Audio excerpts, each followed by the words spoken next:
Live in Western Oregon, this is NBC 16 News at 5:30. New details on where Lane County stands in meeting state metrics for reopening schools. Good evening and thank you for joining us. I'm Jacqueline Mazer. Lane County Public Health says Lane County is at 10 cases per 100,000 people. That's one of three figures needed to come through before in-person classes can start, and it needs to stay that way for 3 weeks straight. The health department received 93 reopening blueprints from schools so far. Health officials are currently making sure those blueprints align with the Department of Education and state standards. And some of the plans, the blueprints that we are receiving are not just for the first few weeks of school. They are looking out at different possible scenarios and planning for those. So if we do have the ability to go back to in-person classes, what does that look like for those schools? And there's been some pretty innovative approaches to that. Davis says some of the blueprints look at making sure there's enough space and ventilation, adjusting class sizes and start time of school days, and making sure teachers have enough protective gear. Under state guidelines, the test positivity rate will also need to be at or below 5% in the community, as well as the state for 3 weeks in a row, in order for in-person classes to start. Meanwhile, students are arriving at a private university in Eugene and getting an early jump on the new school year, but it is going to be very different this year. NBC 16's Tom Adams joins us live in the studio for a look at move-in day at Bushnell University. Tom. Well, Jacqueline, much is new on the small Eugene private campus, much more than just a name change. Bushnell leaders say students and the staff will have to work with and embrace the daily safety measures brought on by the coronavirus. Thank you, brother. It's a day of excitement, tons of anticipation, and lots of parents packing a heavy load. This is what looks like when mom can lift more than the boy. It's moving in time for new students at Bushnell, the former Northwest Christian University. They are among the first university and college students in Oregon to return to campus. So it's been a really fun experience so far, serving and getting to know the leadership here. Sophomore Isaac Johnston is on the student orientation team. His advice for the incoming freshmen: don't be afraid to meet people. Just walk up to someone and say hi and see where that takes you. We can't go upstairs and show you the dorms, but those rooms are being reconfigured to try to head off the virus. Making some doubles, singles, and reconfiguring how we normally, when we would do bunk beds, putting them apart from each other. Greg Brock tells me much planning has gone into providing plenty of room and social distancing for in-person classes. And so for those who have health concerns and otherwise, we're able to accommodate those students with an online-only capacity. The new students come from far and wide, including the Choate family from Carson City, Nevada. Yeah, I'm majoring in pastoral ministry and counseling psychology. I'm double majoring. Sophia Choate says she and the family wanted to check out Christian University opportunities in Oregon. Because it's pretty here. And my mom was like, hey, this one looks good, so checked it out. The first day of classes at Bushnell will be this coming Monday.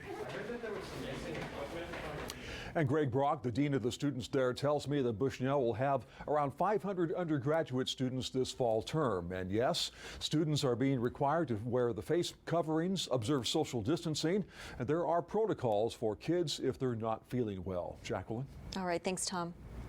Well, turning to COVID-19 cases in Oregon, the Oregon Health Authority reports 301 new confirmed and presumptive COVID-19 cases and 4 new deaths. Oregon surpasses the 24,000 mark in COVID-19 cases reported since the pandemic started. There are 412 deaths statewide. Now, just moments ago, Lane County Public Health announced their 5th death. 79-year-old man outside the Eugene-Springfield area died yesterday at Peace Health. Officials say they expect several wildfires to grow. They say the Green Ridge Fire near Sisters is burning at nearly 2,000 acres and has pushed beyond containment lines. Meanwhile, the Frog Fire in the Ochoco National Forest has grown to nearly 4,000 acres with no containment. Officials say 3 other fires are also burning in the region. The Laurel Fire is burning on private land near Kimberly, which is northwest of John Day. It's burned about 1,000 acres. The Hog Fire, meantime, is burning at 350 acres and is 10% 50% contained. And finally, the Lily Fire in the Deschutes National Forest is burning 37 acres and is 25% contained. Douglas County officials issued a warning about disposing of flammable, combustible, and hot waste items. They say landfill fires are most common in the spring and summer, with the risk being the highest right around this time of year. Landfill fires can spread and release dangerous fumes into the air. In Douglas County, those flare-ups happen about twice a week. Usually it's just a piece of, or a little bit of smoke that's poofing up, and we don't know how deep that is. That might be 5 feet deep, it might be 4 feet deep. Flare-ups are also dangerous to workers because of the uneven and unreliable ground they have to stand on to deal with them. The latest one was caused by a car battery that was run over by a trash compactor. Lithium batteries are the leading cause of landfill fires. A lot of those, they get ran over by our compactor. They can explode underneath the pressure, and that can create hot spots or ignite any other neighboring sources of material. Forrester says the county will take back things like batteries, wood, and propane tanks. If you don't know how to properly dispose of something, call Solid Waste Management or visit their website. Well, taking a live look out in Eugene, a warm day with some cloud cover moving into the area. Alan Matthews joins us now for our first look at weather. Hey, Alan. Hey, Jacqueline. Yeah, actually, temperatures getting into the upper 80s here in Eugene. Roseburg hitting 90 once again today. But at least the good news is things are going to be getting cooler to start out the weekend, and we're still looking at that chance of rain late tonight into tomorrow. We've actually dropped off a few degrees in the last hour, so Eugene now at 85 degrees under mostly cloudy skies. A west-southwest wind at 15, and our humidity level up there a bit at 40%. And like I said, we hit 89 here in Eugene. Roseburg got into the 90s once again at 91. Corvallis, their high of 84 so far. And North Bend, actually a warm day out there as they were at 76 this afternoon.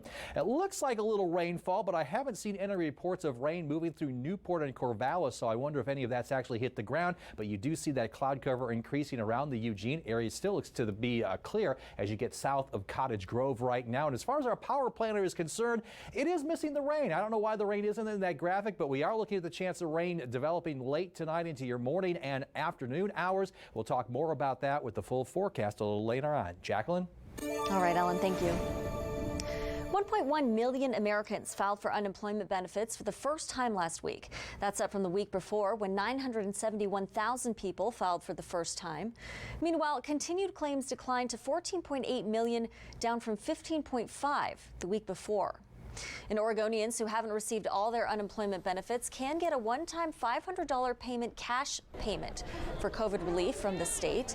The state launched the program yesterday. It's for people who made less than $48,000 last year, who lost income related to the pandemic and are waiting for their unemployment benefits. People who didn't apply for unemployment or were denied can also get paid. It's stressful. Yeah. You know, it's a long line. I don't think when we came this morning we expected to see so many people in here. But, you know, we got to do it. You know, we need the money. Now, to get your hands on that cash, you need to go to a bank and prove your identity and address and that you've lost your income during the pandemic. Yesterday, more than 12,000 people were paid. The state set aside $35 million to help 70,000 people. Well, coming up on your only local news at 5:30, Joe Biden will officially accept his party's nomination at the Democratic National Convention. What other speakers we'll hear from on the final night. And when we're not on air, we continue to bring you the latest developments on our website, NBC16.com, and on our Facebook page at KMTR News. You can also download our KMTR News app on your phone for free. We'll be back.